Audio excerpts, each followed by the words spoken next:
Clip number 395 انشاءاللہ عز و جل اس کلپ میں سورہ اعراف کی آیت نمبر 205 سے 206 تک کی ترجمہ اور تفسیر قرآن صراط الجنان سنیں گے۔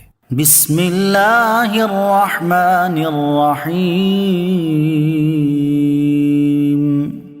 اللہ کے نام سے شروع جو نہایت مہربان رحمت والا ہے۔ واذکر ربک فی نفسک تضرعا وخیفتا ودون الجہر من القول بالغدو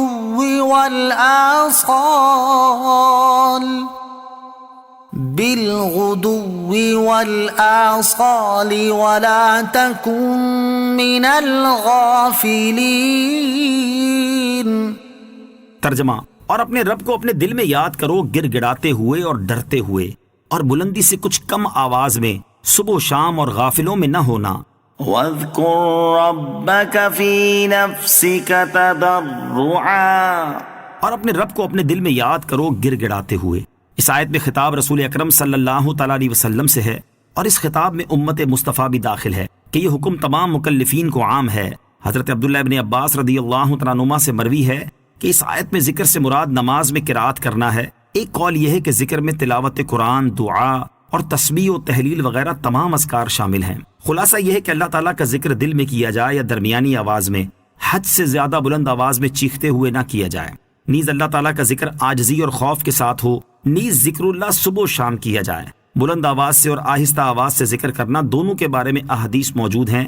اگر ذکر کرنے والے کو ریاکاری کا اندیشہ ہو یا نمازیوں اور آرام کرنے والوں کو تکلیف پہنچنے کا اندیشہ ہو تو آہستہ ذکر کیا جائے، ورنہ بلند آواز سے کرنے میں حرج نہیں۔ بالغدو والآصال، صبح اور شام ان دونوں اوقات میں ذکر کرنا افضل ہے۔ اس کی ایک وجہ یہ ہے کہ صبح کے وقت انسان نیند سے بیدار ہوتا ہے، تو اس وقت ذکر کرنے سے اس کے نامہ اعمال میں سب سے پہلے اللہ عز و جل کا ذکر کرنا لکھا جائے گا۔ اور شام کے وقت انسان سوتا ہے، اور نیند ایک طرح کی موت ہے، لہٰذا اس وقت بھی ذکر کرنا مناسب ہے کہ ممکن ہے سوتے میں ہی انتقال ہو جائے۔ اگر ایسا ہوا تو قیامت کے دن اللہ عز و جل کا ذکر کرتا ہوا اٹھے گا۔ دوسری وجہ یہ ہے کہ طلوع فجر کے بعد طلوع آفتاب تک، اور اسی طرح نماز عصر کے بعد غروب آفتاب تک نفل نماز ممنوع ہے۔ اس لیے ان وقتوں میں ذکر کرنا مستحب ہے تاکہ بندے کے تمام اوقات قربت و طاعت میں مشغول رہیں۔ نوٹ: ذکر جلی اور خفی سے متعلق مزید معلومات کے لیے کتاب جاء الحق کا مطالعہ کیجیے۔ ان الذين عند ربك لا يستكبرون عن عبادته ويسبحونه وله يسجدون۔ ترجمہ: بے شک وہ جو تیرے رب کے پاس ہیں وہ اس کی عبادت سے تکبر نہیں کرتے، اور اس کی پاکی بیان کرتے ہیں اور اسی کو سجدہ کرتے ہیں۔ ان الذين عند ربك، بے شک وہ جو تیرے رب کے پاس ہیں۔ اس آیت کا معنی یہ ہے کہ جب فرشتے اپنے بے انتہا شرف، پاک اور معصوم ہونے، شہوت اور غضب سے بری ہونے، کینہ اور حسد سے منزہ ہونے کے باوجود ہمیشہ اللہ تعالیٰ کی عبادت کرتے ہیں اور خشوع و خضوع کے ساتھ سجدہ ریز ہوتے ہیں، تو انسان جو کہ جسمانی ظلمتوں، بشری کثافتوں اور شہوت و غضب کی آماج گاہ ہے، وہ اس بات کا زیادہ حقدار ہے کہ اللہ تعالیٰ کی عبادت زیادہ کرے۔ سجدہ تلاوت کے چند احکام۔ یہ آیات سجدہ میں سب سے پہلی آیت ہے۔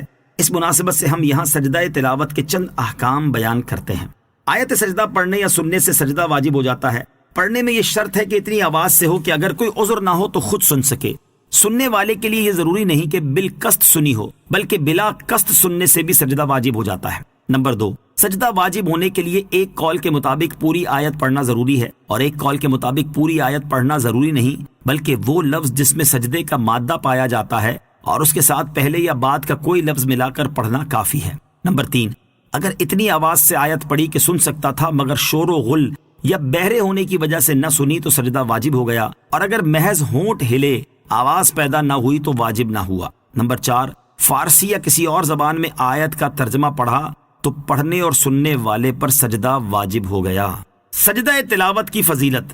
سجدہ تلاوت کی فضیلت کے بارے میں حضرت ابو ہریرہ رضی اللہ تعالی عنہ سے روایت ہے، حضور اقدس صلی اللہ تعالی علیہ وآلہ وسلم نے ارشاد فرمایا، جب آدمی آیت سجدہ پڑھ کر سجدہ کرتا ہے تو شیطان ہٹ جاتا ہے اور رو کر کہتا ہے، ہائے میری بربادی، ابن آدم کو سجدے کا حکم دیا تو اس نے سجدہ کیا، اس کے لیے جنت ہے، اور مجھے سجدے کا حکم دیا گیا تو میں نے انکار کیا، میرے لیے دوزخ ہے۔ سجدہ تلاوت کا طریقہ، سجدہ تلاوت کا مسنون طریقہ یہ ہے کہ کھڑا ہو کر اللہ اکبر کہتا ہوا سجدے میں جائے اور کم سے کم 3 بار سبحان ربی الاعلی کہے، پھر اللہ اکبر کہتا ہوا کھڑا ہو جائے۔ پہلے پیچھے دونوں بار اللہ اکبر کہنا سنت ہے، اور کھڑے ہو کر سجدے میں جانا اور سجدے کے بعد کھڑا ہونا یہ دونوں قیام مستحب۔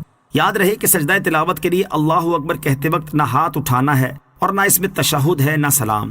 نوٹ: سجدہ تلاوت کے مزید مسائل جاننے کے لیے بہر شریعت حصہ 4 سے سجدہ تلاوت کا بیان کا مطالعہ کیجیے۔ صدق اللہ العظیم۔